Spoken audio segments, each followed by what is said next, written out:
우리 간과하는 것이 하나 있는데 삶 속에 가장 필요한 것은 지식입니다. 목사님, 저는 공부를 많이 하지 못했습니다. 목사님, 저는 공부를 잘하지 못했습니다. 지식이 그렇게 중요해 보이진 않습니다. 살면서 지식보다 더 중요한 것이 많았습니다. 그와 같은 공부하는 지식, 우리가 일상생활을 하는 지식이 아니라 공부하는 지식, 학교에서 배우는 지식이 중요하다라는 말씀을 드리고자 하는 것이 아닙니다. 근본적으로 삶을 이해하고 또 우리 가운데 주어진 것들을 이해하고 세상을 이해하고 타인을 이해하는 것이 너무나도 중요하다라는 것이죠. 저는 운동을 하고 있어요. 열심히 운동을 하고 있는데 그 전까지는 제가 밥 먹고 왜 졸린지를 모르겠더라고요. 밥 먹고 졸린 거를 나중에 알고 봤더니 밥 먹고 인슐린이 많이 분비가 돼가지고 뇌로 올라가야 될 혈액이 뇌로 못 가고 자꾸 몸으로 소화 기능에 쓰이다 보니까 뇌가 피곤해져가지고 졸린 거라고 들었습니다. 그러고 나서 제가 이 혈당을 높이는 음식이 아니라 다른 음식을 먹고 운동을 열심히 하니까 훨씬 덜 졸린 거예요. 신기하더라고요. 그 전까지는 그냥 나이가 먹어서 졸립겠지, 봄이 돼서 졸립겠지 이런 줄 알았어요. 근데 그게 아니었던 거예요. 그러고 나니까 굉장히 억울했습니다. 더 일찍부터 운동을 시작하고 열심히 살았다면 괜찮았을 텐데 너무 뒤늦게 운동 시작하고 하니까 내가 지나갔던 내 시간들을 다 망쳐버렸구나. 사실 몸과 삶이라고 하는 기초적인 그 지식이 내게 부족했기 때문에 그 지식을 온전히 아는 일에 내가 게을렀기 때문에 어찌 보면 내 삶을 방치하고 내 삶이 많은 부분 낭비되어질 수 있겠다라고 하는 생각을 갖게 된 것입니다. 이러한 생각은 비단 우리 육신과 관련된 내용에 그치지 않습니다. 이러한 생각은 우리가 살아가는 이 세상과 우리 주변의 모든 환경에도 적용되는 것이죠. 여러분, 이 땅을 어떻게 보고 계십니까? 어떻게 이 땅의 일들을 이해하고 계십니까? 오늘 오전에 우리 교역자 회의를 하면서 그 얘기를 했어요. 교회 분쟁 역사 속에 단 한 번도 선한 편이 이긴 적은 없다. 신기하게 교회에서 분쟁이 일어나면 선한 쪽이 이기는 경우는 아예 없습니다. 저는 좀 그것을 믿었어요. 언젠가 선한 쪽이 이기겠지? 그렇지 않습니다. 반드시 깨져야만 합니다. 16세기에 종교개혁이 일어났습니다. 종교개혁은 교회를 새롭게 하기 위한 교회 자체 내부의 이런 정화운동으로 시작이 된 거죠. 마틴 루터 역시 그 당시 가톨릭 교회의 수사였고 또 거기에 신학 교수였습니다. 그렇기 때문에 가톨릭 교회가 회복되기를 원하는 마음으로 시작을 했어요. 그런데 가톨릭 교회는 여전히 건재하고 우리 개신교회라고 하는 새로운 교회가 태동하게 된 것입니다. 뭔가를 개혁하고 혁명적으로 바꾸어서 우리가 생각할 수 있는 가장 이상적인 사회나 환경이 도래할 것이라고 하는 믿음은 우리가 살아있는 것뿐만 아니라 우리 이전에 살았던 삶 속에서도 단 한 번도 성취된 것이 없다라는 것이죠. 얼마 전에 어떤 목사님하고 그 얘기를 또 나눴어요. 요즘에 목회 세습과 관련돼서 좀 이슈가 많은데 세습한 교회는 평안하다. 가만히 보니까 세습한 교회는 다 평안해요. 어떤 교회는 3대 세습을 했어요. 아주 큰 감리교회입니다. 인천에 있어요. 3대 세습을 한 감리교회입니다. 감리교회 3대 세습을 했는데 그 교회 너무나도 평안하고 안정적으로 잘 성장하고 있습니다. 근데 어떤 교회는 담임 목사님을 모셔왔는데 담임 목사님이 오자마자 교회가 4분 오열되어지고 다 깨지고 굉장히 고통스러운 시간들을 보내왔다라는 거죠. 어떤 교회는 이러한 교회도 있어요. 목사님이 큰 무리를 빚고 그 교회에 엄청난 고통을 주었습니다. 사회적으로도 지탄을 받았고 그 이야기를 모르는 사람이 한 명도 없어요. 그런데 그 목사님이 소속된 노회에서 그 목사님에게 내린 판단은 당신 목사 아니다라고 하는 면직 혹은 출교 이런 것이 아니라 1년 동안 설교 정지를 시켰어요. 그리고 그 목사님은 교회를 떠나면서 대략 10몇억 가까운 돈을 받고 나가셨고 그 목사님은 지금도 목회 활동을 잘하고 계시고 그 교회에는 많은 사람들이 모이고 있어요. 과연 우리가 이 시대를 제대로 직면하면서 가져야 될 지혜는 무엇일까요? 이 세상은 죄의 지배 가운데 있다라는 것입니다. 이것이 저와 여러분들이 가져야 하는 가장 중요한 생각이에요. 목사님, 그래도 선한 사람들이 있어요. 목사님, 그래도 선한 일을 꿈꾸는 사람들이 있습니다. 열심히 살아가려고 하는 사람들이 있어요. 맞아요. 맞습니다.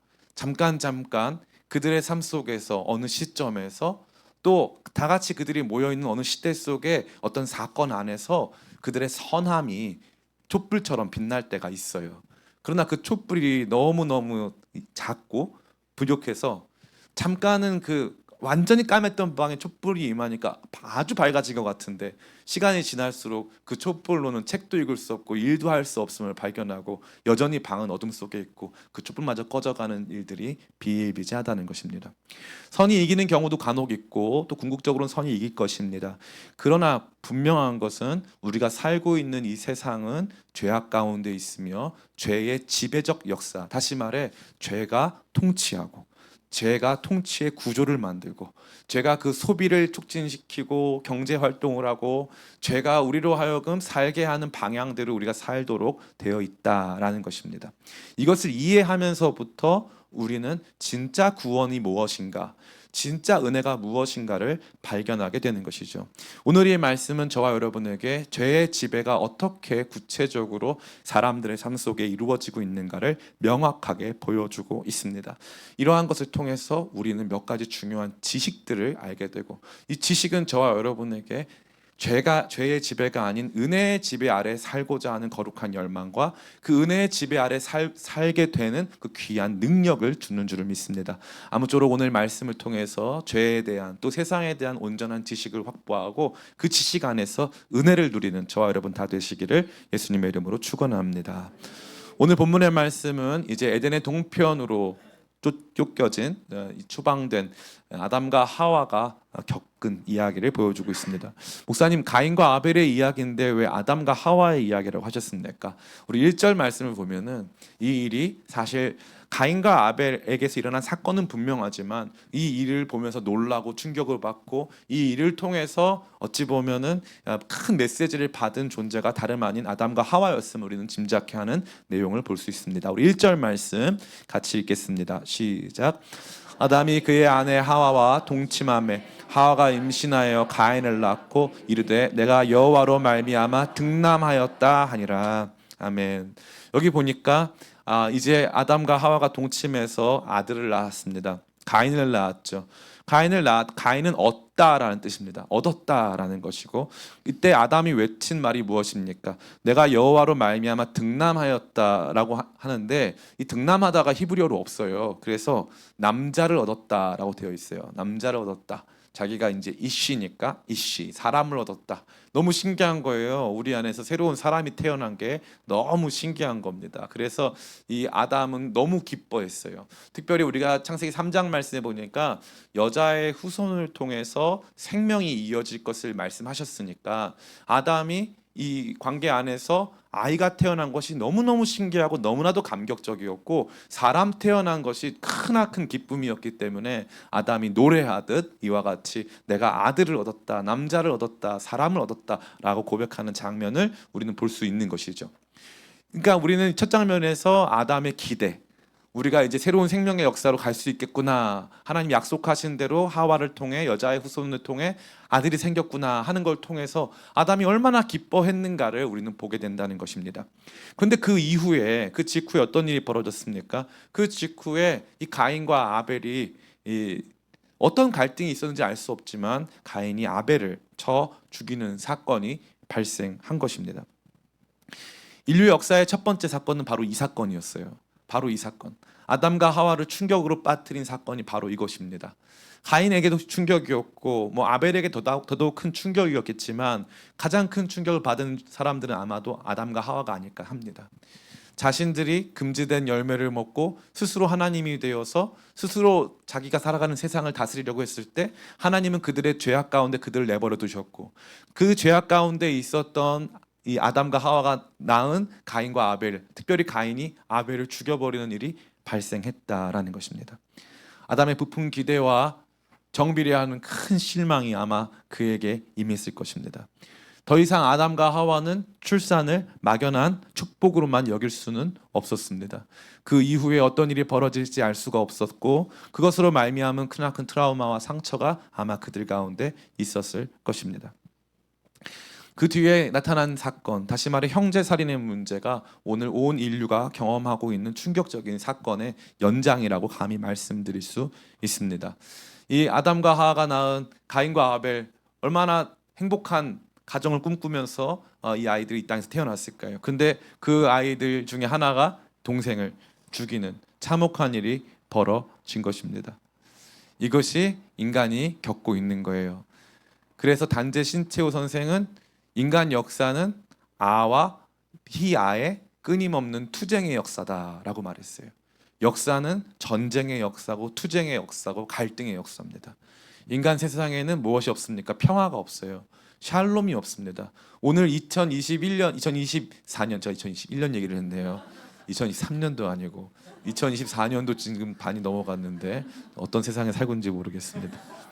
2024년 한 가운데서도 지금 여전히 전쟁이 일어나고 있죠. 동족 상잔의 전쟁, 우리 6.25 전쟁을 알고 있는데요. 이 6.25 전쟁뿐만 아니라 최근에 일어난 러우 전쟁, 이 전쟁 역시도 동족 상잔의 전쟁입니다. 전쟁 초창기에 러시아 군대가 크게 패전을 했습니다. 러시아 군대가 크게 패전하게 된 이유가 뭐냐 하면 러시아 군인들이 전의를 상실했기 때문이에요.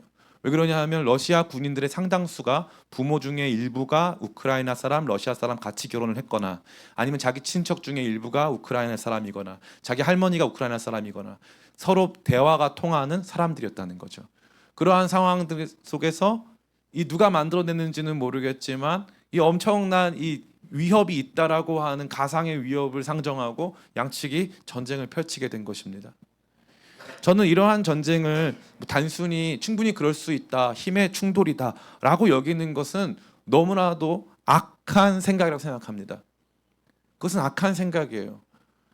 같은 민족이 되어서 부모 중 일부를 공유할 뿐만 아니라 역사를 공유하고 언어를 공유하고 문화를 공유하는 두 나라가 서로에게 총뿌리를 대고 이 어마어마한 사륙을 자행하는 이러한 모습은요, 이 자체로 엄청난 비극입니다.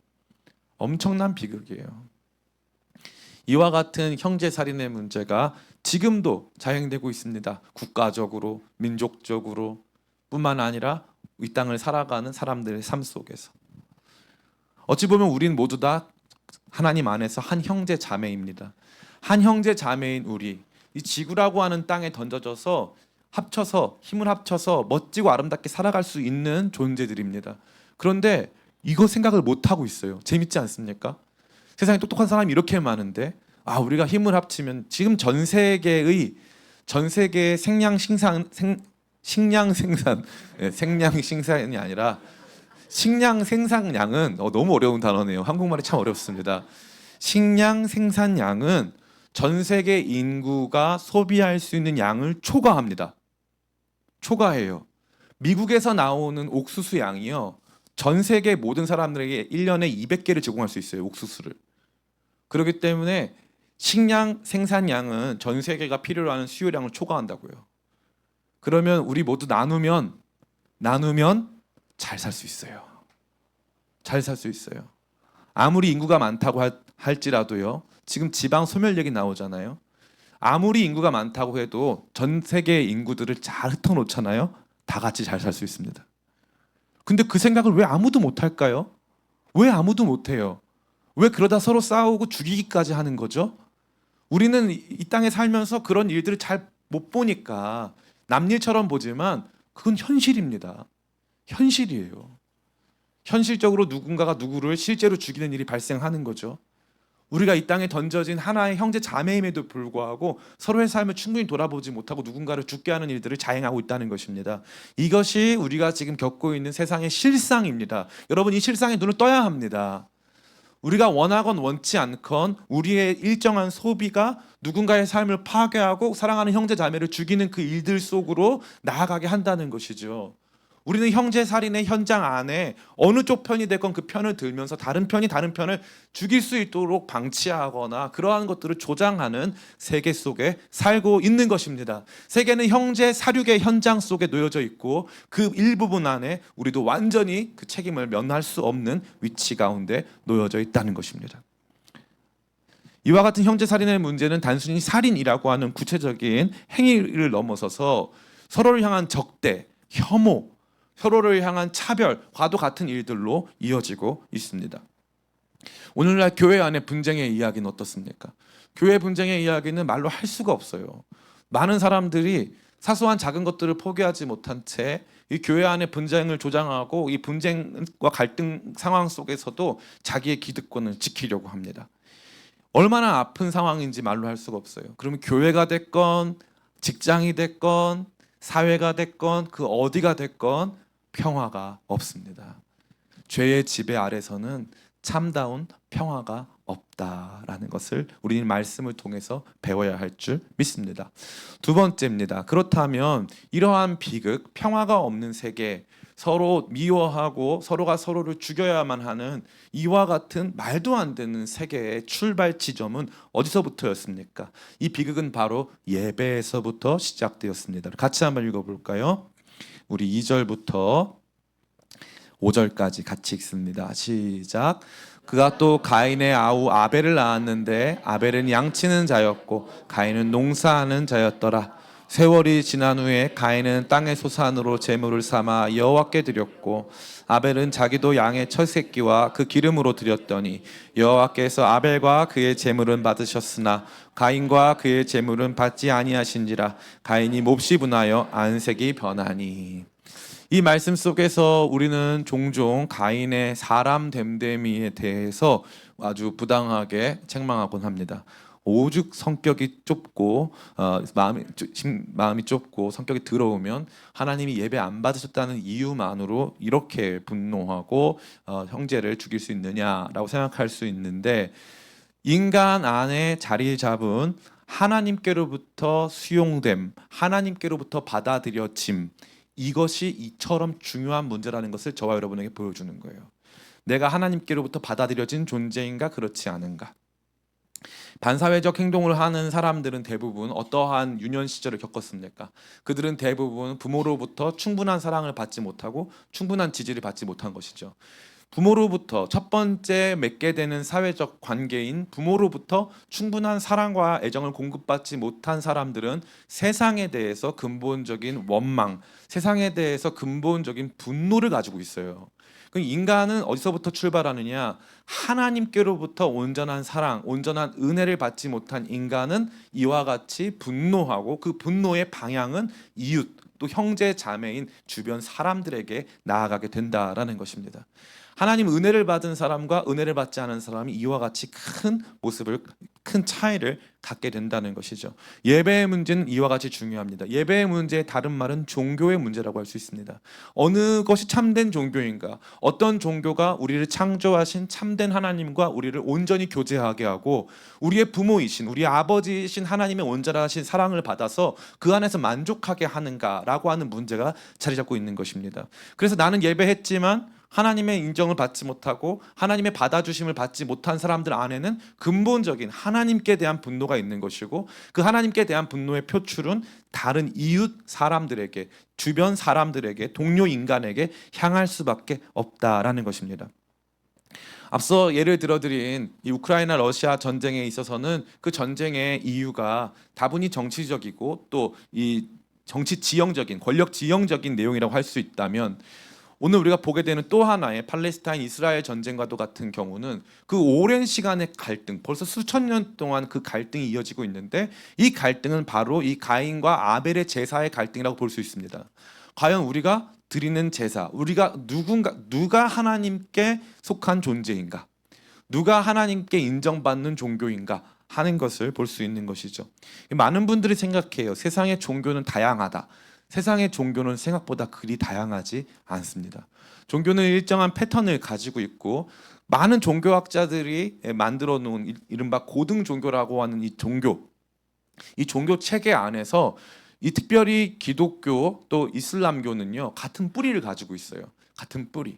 그래서 모두가 자기가 섬기는 하나님이 참된 하나님이라고 고백하고 있는 것이죠. 그런데 여기 보면 뭐가 되어 있습니까? 참 하나님께 참된 예배를 드린 아벨은요, 아무런 죄가 없어요. 그런데 누군가가 아벨을 죽여요. 그러면 그들은 어떠한 증거죠? 방정식 같은 건데 간단한 거예요. 누군가가 아벨, 죄 없는 사람을 죽이고 있다면 그는 지금 하나님께 연락되는, 하나님께 받아들여지고 있는 예배를 드리지 못한다는 거예요. 그렇기 때문에 분노하고 있는 거예요. 세상 모든 사람들이 하나님께 연락되는 예배를 드리고 있어. 내가 다 예배는 하나님께 온전히 예배 드렸어요. 막 기쁨이 넘치고 하나님 진짜 만났어요. 그 옆에 있는 사람한테 뭐라고 할 필요가 있습니까? 없습니까? 없어요. 없어요. 근데 지금 가인의 마음은 그렇지 않은 거죠. 가인의 마음은 화가 나 있는 거예요. 하나님 왜 내 예배를 받지 않으시는 거야? 그래서 그런 예배의 특징, 그런 종교의 특징은 무엇입니까? 폭력적이에요. 종교 폭력이 행하여진다는 거예요.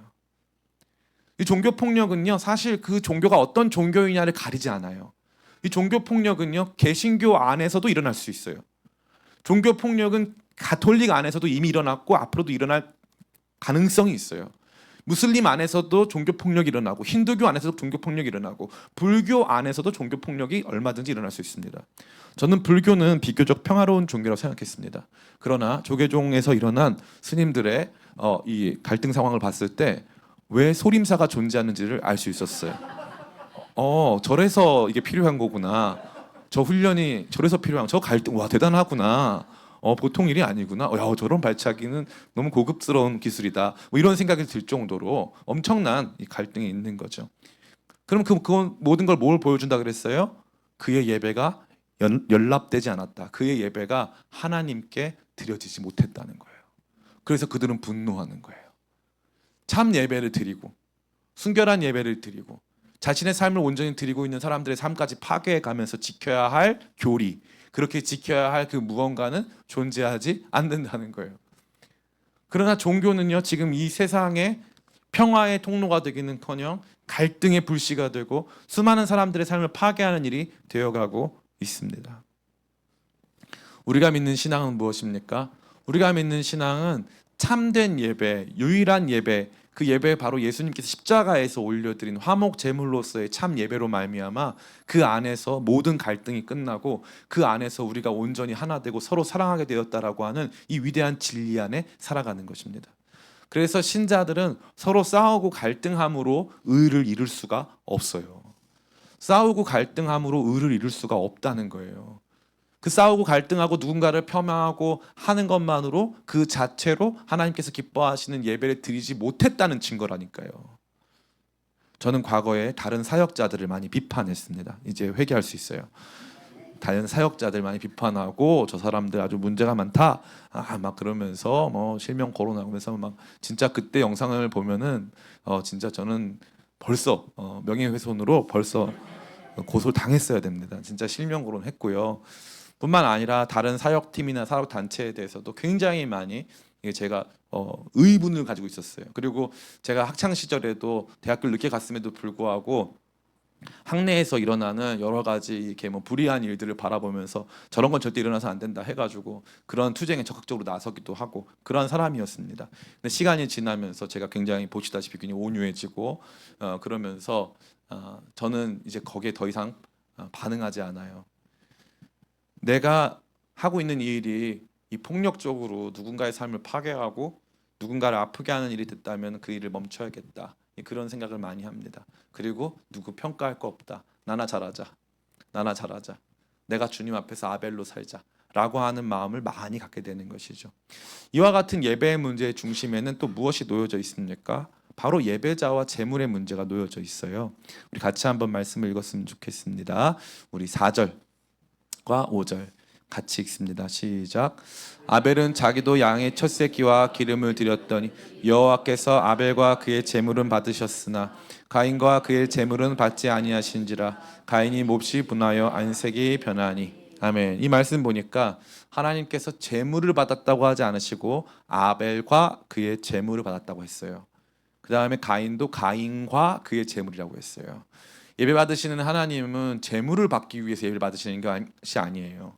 우리가 일반적으로 알고 있는 제사, 그래서 유교 전통에 있는 죽은 자들을 위한 제사, 조상들을 위한 제사에서 제물은 죽은 자에게 제공되어지는 음식이죠. 말이 안 되는 게 음식을 먹으면 질량이 늘어나야 되는데 귀신은 질량이 늘어나지 않으니까 음식을 못 먹는 게 확실해요.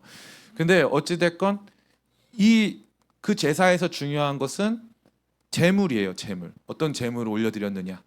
근데 우리 하나님은 그렇지 않은 거예요. 재물과 함께 그 재물을 올려드린 사람까지 받으시는 거예요.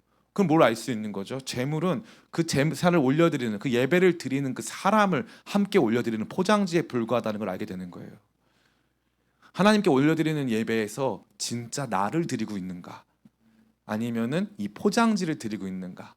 나를 드리는 것이 참된 예배고, 포장지를 드리는 것이 율법주의입니다. 율법주의. 율법주의는요, 언제나 우리 자신을 그러한 규정에 맞게 평가하고 재단해서 그것에 따라서 사람들을 진짜냐 아니냐를 외형적으로 구분합니다. 외형적으로. 제가 우리 목사님들한테 양복 입고 오지 말라고 그랬어요. 네, 그 목사님은 왜 입으세요?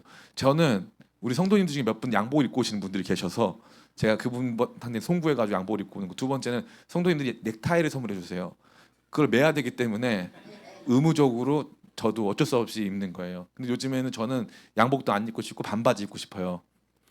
예, 율법주의를 깨트려야 되겠다, 이런 사명감이 있어요. 엄청난 사명감이에요. 율법주의 다 깨트리겠다, 그런 마음이 있어요. 언젠가부터 뭐는 거룩하고 뭐는 거룩하지 않다라고 하는 생각이 너무나도 많아요. 그러면요, 그 형식으로, 그 외형으로 거룩해진 사람은 그 외형이 다른 사람에 대해서 그 사람은 거룩한 거 아니야, 그 사람은 잘못됐어 라고 말하는 거죠. 지금 가인의 문제는 무엇이었을까요? 사람들은 얘기해요. 목사님, 아벨은요 양으로 제사 드렸고 가벨은 곡식으로 드렸으니까 하나님 곡물 제사 싫어하셔서. 예, 하나님 곡물 제사 좋아하십니다.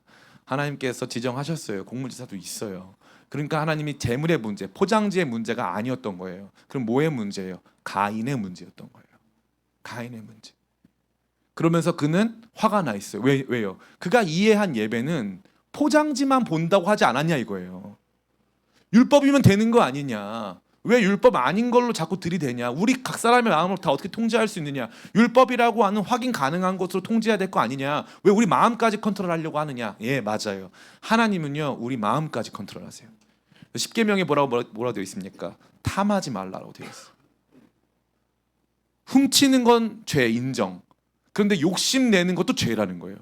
여러분, 어느 헌법에, 어느 율법에 욕심내면 죄라고 마음을 규정합니까? 마음을 판단의 중요한 정삼창작의 하나의 부분으로 볼 수는 있어요. 동기와 의도 이런 거. 그러나 근본적인 그 마음 자체를 정죄하는 거, 남의 것을 탐하고 있는 그 자체를 정죄하고 있는 것은 우리 하나님밖에 없어요. 하나님은 형식적인 하나님이 아니시고 우리 마음을 보시는, 우리 중심을 보시는 하나님이에요. 그 하나님께서 우리 가운데 원하시는 예배는 중심을 드리는 예배예요. 참된 중심을 들여 참된 하나님께 올려드리는 그 예배를 드리기를 원하시는 거예요. 그런데 그런 예배를 못 드리는 사람들 안에 무엇이 있는 것입니까? 그런 사람들 안에 하나님께 대한, 하나님과 원수됨이 있는 거예요. 내 예배를 안 받는다고? 내가 이렇게 엄청난 포장지를 준비했는데 내 예배를 안 받으시겠다고? 그럼 나 뭐 한 거지? 나 이게 뭐야? 나 안 해. 하면서 마음 가운데 하나님과의 원수됨이 시작되는 거예요. 이 하나님과의 원수됨은 이웃과의 원수됨, 형제 자매와의 원수됨으로 나아갈 수밖에 없다라는 것을 우리는 볼 수 있는 것입니다. 이와 같은 내용들을 통해 우리는 이 죄에 대해서 온전한 이해를 가질 수가 있어요. 그런 가운데 우리가 세 가지 내용들을 좀 생각해 볼 필요가 있습니다. 우리 첫 번째, 적용점 첫 번째가 있는데요. 같이 한번 읽어봅시다. 시작. 예배에 대해서 알아야 합니다. 예, 그렇기 때문에 우리는 이 예배에 대해서 분명한 지식을 갖고 있어야 돼요. 이 예배가 죄의 지배의 출발점, 종교가 죄의 지배의 굉장히 중요한 이 촉발 지점이 된다는 거예요.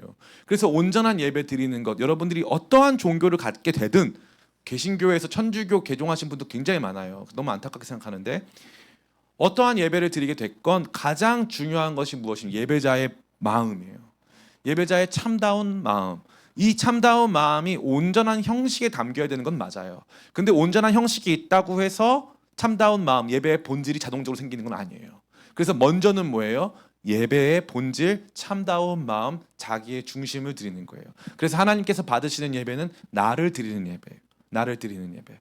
주일날 와서 예배 와서 앉아 있는 거 너무나도 중요한 거예요. 너무 필요한 행동인 줄 믿습니다. 그러나 이러한 행위 가운데 나 자신을 온전히 드리는 마음이 없다면 그것은 반쪽짜리 예배고, 우리가 참된 진리 안에서 예배한다 할지라도 반쪽짜리 예배 가운데 있다 보면 우리의 교회와 우리 공동체와 우리의 마음이 하나님과 원수되고 다른 사람들을 그러한 기준으로 평가하고 판단할 수밖에 없다는 거예요. 제가 예전에 쉐이커스 사역하면서 어떤 교회에 가가지고 이제 우리 그 자원봉사자들 이 같이 모여서 훈련을 받았어요. 근데 그 중에 한 자매가 이렇게 이 어깨를 드러내는 오프숄더 옷을 입고 온 거예요. 그런 영적 훈련의 자리에 오프숄더 옷을 입고 왔다는 것이 굉장히 그 자매가 가지고 있는 근본적인 취지가 굉장히 자유롭고 싶구나라는 것을 알 수가 있는 지점이었죠. 저희는 모두 다 그 부분에 대해서 그냥 고맙게 생각하고 가만히 있었어요. 그랬는데 그 교회 한 분이 그 자매를 딱 불러다가 놓고서 이런 거 입고 교회 오면 안 돼요 라고 얘기했어요. 이런 거 입고 교회 오면 안 돼요. 맞는 말이었어요. 근데 저는 거기서 조금 화가 났어요. 이런 거 입고라도 교회 와서 고마워요라고 해줬길 바랬어요. 이런 거 입고라도 교회 와줘서 고마워요. 다음엔 좀 더 가리고 옵시다. 뭐 이렇게 정도면 괜찮을 것 같았어요. 이런 거라도 입고 교회 온 게 너무 고마워요. 너무 고마워요.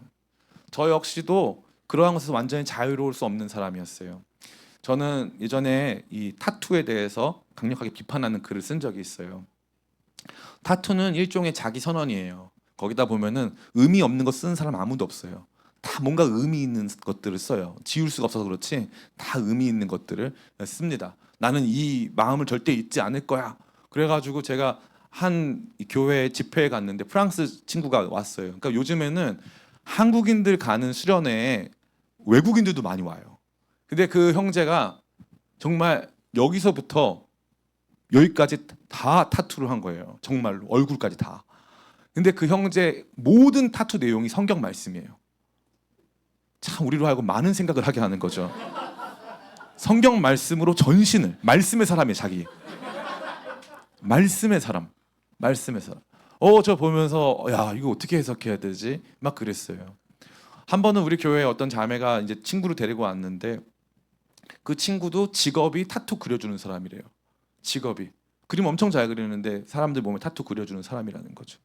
옛날에는 받아들일 수가 없어요. 근데 지금은 뭐예요? 만신창이어도 와라. 어떤 모습이 됐든 와라. 우리는 십자가의 복음을 믿습니다. 십자가의 복음은 모든 일을 품으시는 주님의 마음을 보여줘요.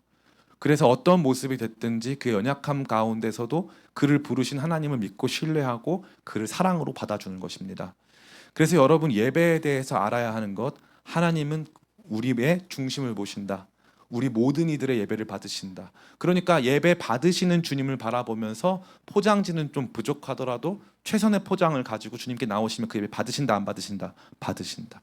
형식이 중요한 문제가 아니다. 형식에서 자유로워지기 시작하면 관용이 생겨요. 관용이 생기면 서로 이해가 되고 납득이 됩니다. 이해가 되고 납득이 돼요.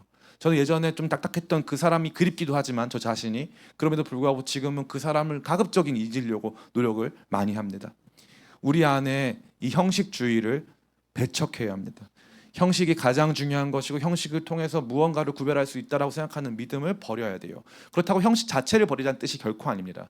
확실한 것은 그 형식 이면에 자리 잡은 진짜 본질의 마음을 가진 그러한 예배, 그러한 종교, 그러한 교회 공동체로 세워가는 것, 그것이 세상에 가득한 갈등과 혐오와 증오를 멈추고 진정한 평화로 우리를 이끌어오는 것임을 우리는 보게 된다라는 것입니다. 이 온전한 예배에 대해서 성경은 이와 같이 말하고 있어요. 우리 골로새서 1장 20절에서 22절까지의 말씀 우리 한번 같이 읽어보겠습니다. 골로새서 1장 같이 읽습니다. 시작. 그의 십자가의 피로 화평을 이루사 만물 곧 땅에 있는 것들이나 하늘에 있는 것들이 그로 말미암아 자기와 화목되게 하기를 기뻐하심이라. 전에 악한 행실로 멀리 떠나 마음으로 원수가 되었던 너희를 이제는 그의 육체의 죽음으로 말미암아 화목하게 하사 너희를 거룩하고 흠없고 책망할 것이 없는 자로 그 앞에 세우고자 하셨으니. 아멘. 그래서 예배는 뭐예요? 예배는 바로 십자가예요. 십자가에서 예수님께서 드리신 예배, 하나님께 연락된 그 예배 안에서 그분이 주시는 거룩한 초대에 응하는 모든 사람들이 서로 화목하게 되는 것입니다. 그래서 기독교는 평화의 종교고 기독교는 형식과 외형보다 이 마음의 중심과 거룩한 사랑을 더욱 중시하는 종교입니다. 우리가 행여나 우리의 의로 우리가 이미 알고 있는 여러 가지 판단과 기준들을 가지고 다른 성도, 다른 사람들의 삶을 미리 재단하고 있다면 그 이들을 멈추시고 십자가로 돌아가는 우리가 되기를 간절히 원합니다. 두 번째 한번 읽어볼까요? 두 번째 같이 읽습니다. 시작. 죄의 지배에 대해서 알아야 합니다. 우리가 방금까지 말씀드린 모든 것들은요, 죄가 사람들의 삶을 지배하고 있는 내용을 보게 합니다. 오늘 본문의 말씀 우리 4장 6절에서 7절 같이 한번 읽어보겠습니다. 4장 6절에서 7절 같이 읽습니다. 시작. 여호와께서 가인에게 이르시되 내가 분하여 함은 어찌 됨이며 안색이 변함은 어찌 됨이냐. 내가 선을 행하면 어찌 낯을 들지 못하겠느냐. 선을 행하지 아니하면 죄가 문에 엎드려 있느니라. 죄가 너를 원하나 너는 죄를 다스릴지니라. 아멘. 7절을 잘 보세요. 7절을 잘 보세요. 선을 행하면 어찌 낯을 들지 못하겠느냐. 안색이 변했어요. 그럼 가인은 선을 행했다는 거예요, 안 했다는 거예요? 안 했다는 거예요. 가인이 예배를 드리기 전에 그는 선한 모습이 없었다는 거예요. 선하고 온전한 모습이 없었다는 거죠. 선은 뭐예요? 하나님 보시기에 옳은 거예요. 나 보기에 옳은 게 아니라 선악은 하나님의 기준이기 때문에 하나님 보시기에 옳은 거예요.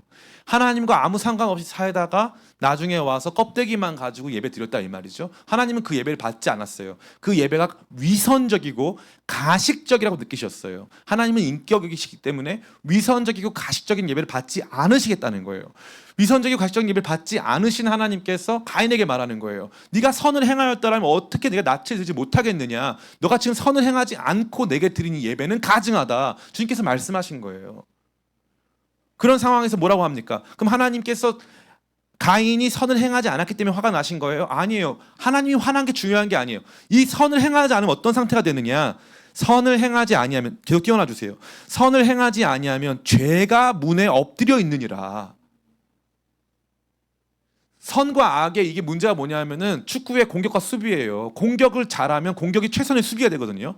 그래가지고 선을 행하면 죄가 들어올 틈이 별로 없는 거예요. 근데 선을 행하지 않고 중립 어딘가에 있으면은 죄가 밀고 들어오기 시작한단 말이에요. 이 엄청난 전투 속에 놓여져 있는데 가인이 선을 행하지 않기 때문에 죄가 그의 삶에 침투하기 시작했다는 거예요.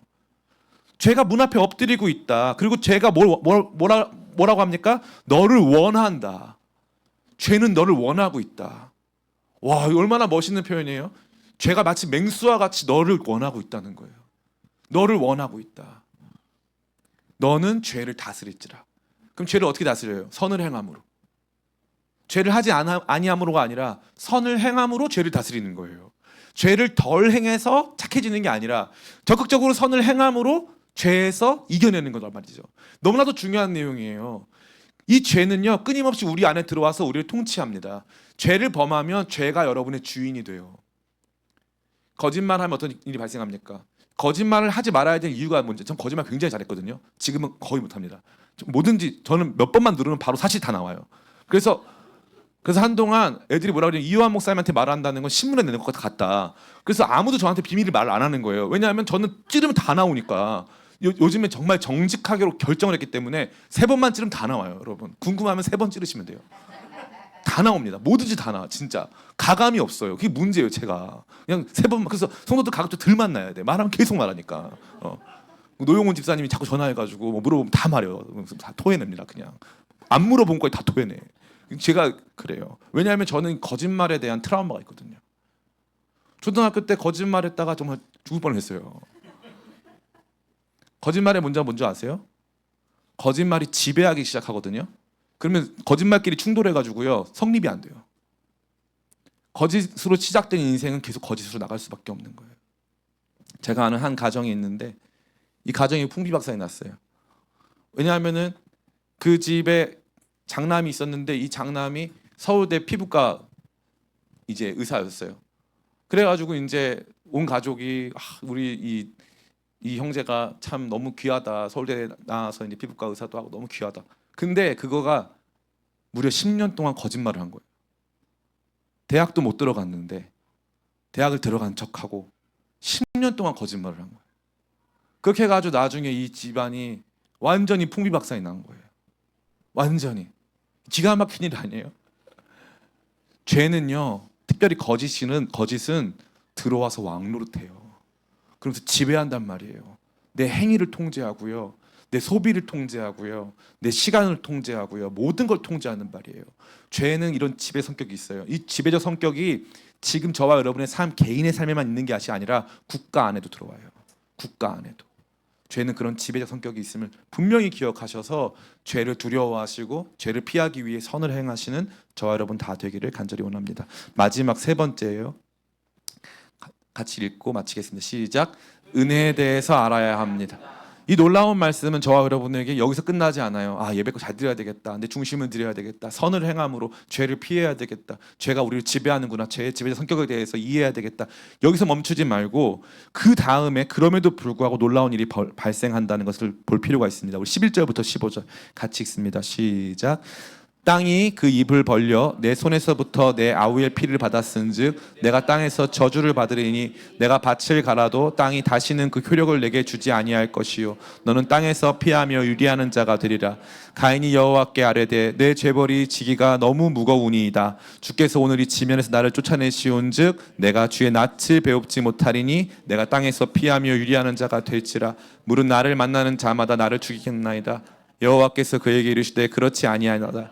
가인을 죽이는 자는 벌을 7배나 받으리라 하시고 가인에게 표를 주사 그를 만나는 모든 사람에게서 죽임을 면하게 하시니라. 아멘. 사실 이거는요, 하나님의 법칙에 위배돼요. 하나님은요, 눈에는 눈, 이에는 이예요. 눈에는 눈, 이에는 이가 정의예요. 정의의 기본관념입니다.